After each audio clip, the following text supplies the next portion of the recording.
حالا همه تاجیکان همین زیلن، نه اینکه ما خیستبار یزگولا ما اینه سلفت که توریه باشی باور کن تا هفته مطمئن مینتانی شما انیخ منم میشناسید که من چی زیلم، نام من چیه، خیستبار اولادی من چیه شما میدانید اینم توری است؟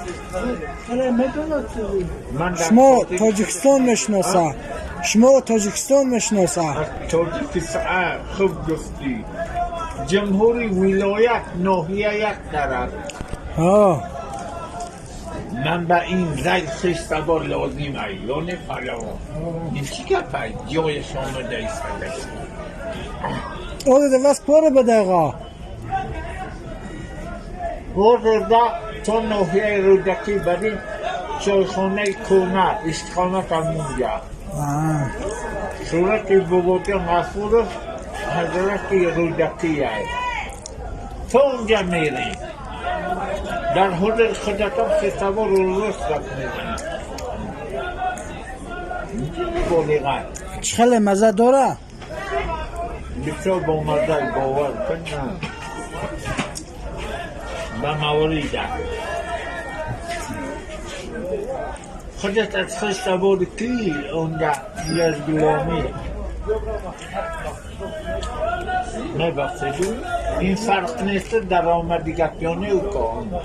ما المطرانم محترم از خیستبار کی از خیستبار این مستفا ها مستفا کن مسته مستون مستفا ها این مستفا خیز شما به یگان خیستبار میشود نبخشید من در دیگ این جوشیدگی هم خیز یا اینکه کوکن شما به خیز نشود انا خدا چخل میبیارد شما چی میگوید که من خانه آمدم اینجا خیز من تاج سر میبرد کوکن تاج سر میبردارد همین کافیه شما فرصت یابدید خدا عمرتیه دو با شوات نفتانی در نزد ایشان رفتی گوی که صاحب نظر من از صاحبه میگن